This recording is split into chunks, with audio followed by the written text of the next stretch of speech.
یزید کے موت کا دردناک انجام، وہ یزید جو آقا امام حسین کو قتل کروا کر لمبی زندگی جینا چاہتا تھا، عیاشی کرنا چاہتا تھا، حکومت کے باغ ڈور کو سنبھالنا چاہتا تھا، لیکن وہ 3 سال 6 مہینے تک حکومت کر سکا۔ 39 سال کی عمر میں دردناک یزید کی موت ہو گئی۔ یزید فاسق و فاجر قسم کا آدمی تھا۔ یزید کا بدن موٹا تھا، بھدا تھا۔ یزید کے بدن پہ ایسے بال جمے ہوئے تھے، ایسے بال جمے ہوئے تھے جیسے سور کے جسم پہ بال جمے ہوئے ہوتے ہیں۔ یزید شراب پینے کا شوق رکھتا تھا، تاش کھیلتا تھا، جوا کھیلتا تھا، شطرنج کھیلا کرتا تھا۔ ان سب چیزوں کا یہ یزید شوق پال رکھا تھا۔ یزید اپنے محل میں مجرا کرواتا تھا۔ یزید کا معاملہ یہ تھا کہ جب یہ سوتا تھا تو اپنے سر کے پیچھے شراب کا مٹکا رکھواتا، اسے پیتا، اور لڑکیاں ناچ رہی ہوتی اسی دھن میں یہ سویا کرتا تھا۔ یزید لڑکیوں کے ساتھ، عورتوں کے ساتھ زنا کرتا تھا۔ اس کی سوچ یہ فکر تھی کہ ہر رات ایک نئی لڑکی کے ساتھ یہ زنا کرے، ہر رات یہ ایک نئی لڑکی کو اپنے بستر پر لے کے آئے۔ اور کتابوں میں بات یہاں تک لکھی ہوئی ہے کہ یزید نے کتے کے ساتھ یعنی جانور کے ساتھ بدفعلی کیا ہے۔ اب آپ اس بات سے اندازہ لگا سکتے ہیں کہ یزید کتنے غلط خیال رکھتا تھا، کتنے غلط قسم کا آدمی تھا۔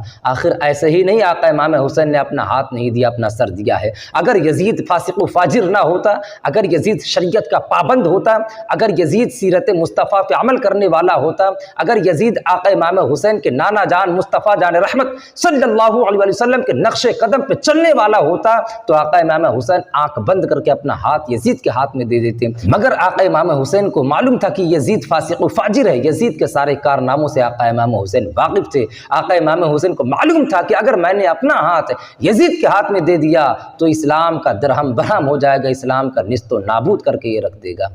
یزید کو ایک دن ایک عیسائی لڑکی سے عشق ہو جاتا ہے، پیار ہو جاتا ہے۔ یزید اس لڑکی سے روزانہ ملنے کے لیے جایا کرتا تھا اپنے ایک دوست کے ساتھ جس کا نام سرجون تھا۔ یہ دونوں جاتے تھے اس لڑکی سے ملنے کے لیے، تیسرا کوئی سپاہی وغیرہ نہیں ہوا کرتا تھا۔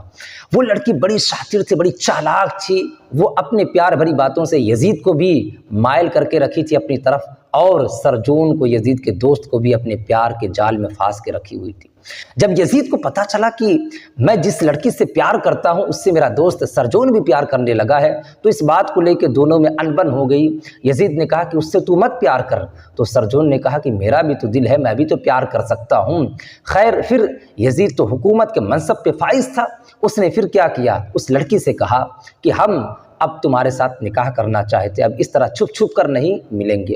اس لڑکی نے کہا کہ ٹھیک، ہم نکاح کر لیتے ہیں، کل آنا، ہم کل دونوں نکاح کر لیں گے، مگر شرط یہ ہے کہ اپنے ساتھ نہ اپنے دوست سرجون کو لے کے آنا، نہ اپنے کسی سپاہی کو ساتھ میں لے کے آنا۔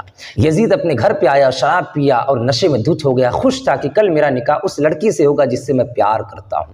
جب صبح ہوئی تو یزید تیار ہو کے گھوڑے پہ سوار ہو کے اس لڑکی کے گھر پہ گیا۔ لڑکی اسی گھوڑے پر بیٹھی جس پر یزید بیٹھا ہوا تھا۔ لڑکی جیسے ہی گھوڑے پر بیٹھی، گھوڑے کو ایڑ لگا دی، گھوڑا دوڑنے لگا۔ گھوڑا اتنے دیر تک دوڑا کہ گھوڑا بھی پسینہ پسینہ ہو گیا، اور یزید موٹا قسم کا آدمی تھا، یہ پسینے سے ڈوب گیا، بالکل تھک گیا۔ اور گھوڑا ایک ایسے جنگل میں وہ لڑکی لے کے گئی جہاں پہ کچھ لوگ پہلے سے پلاننگ کے تحت کھڑے تھے، وہاں ایک دوسرا گھوڑا بھی موجود تھا۔ وہ لڑکی فوراً دوسرے گھوڑے پہ سوار ہو جاتی ہے۔ لڑکی نے کہا کہ اب میری شرط یہ ہے یزید، اب ہم دونوں گھوڑے میں ریس کریں گے، اگر تمہارا گھوڑا آگے نکل جائے گا میں تمہارے ساتھ نکاح کر لوں گی۔ گھوڑے پر یزید سوار تھا، اس نے کہا کہ ٹھیک ہے۔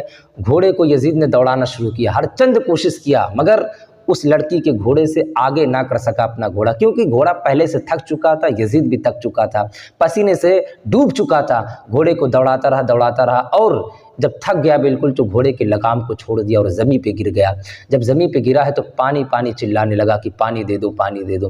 وہ لڑکی اپنے گھوڑے سے نیچے اتر کے آتی ہے اور یزید کے سینے پر پیر رکھ دیتی ہے اور کہتی ہے کہ تمہیں پانی چاہیے؟ اس نے کہا کہ ہاں، چند قطرے مل جائے تو بڑی مہربانی ہوگی۔ تو اس لڑکی نے کہا کہ میں نے سنا ہے کہ تم نے اپنے گھر والوں پر پانی کے لیے پابندی لگا دیا تھا، نہر فرات پر ایک قطرے کے لیے تم نے ترسایا تھا۔ میں ایک عیسائی ہو کے جب میں نے اس بات کو سنی تو میرے آنکھیں نم ہو گئی تھی، میں رونے لگی کہ آخر یہ مصطفیٰ کے کلمہ بھی پڑھتا ہے اور انہی کے گھر والوں کے ساتھ اس نے گستاخی بھی کیا ہے۔ پھر یزید نے کہا کہ اچھا چلو، پانی نہیں دیتی کوئی بات نہیں، میرے ساتھ تم نکاح کر لو۔ تو اس لڑکی نے کہا کہ جو اپنے نبی کے گھر والوں کے ساتھ وفا نہ کر سکے وہ میرے ساتھ کیا وفا کرے گا، میں تمہارے عیاشیوں سے واقف ہوں۔ اے یزید،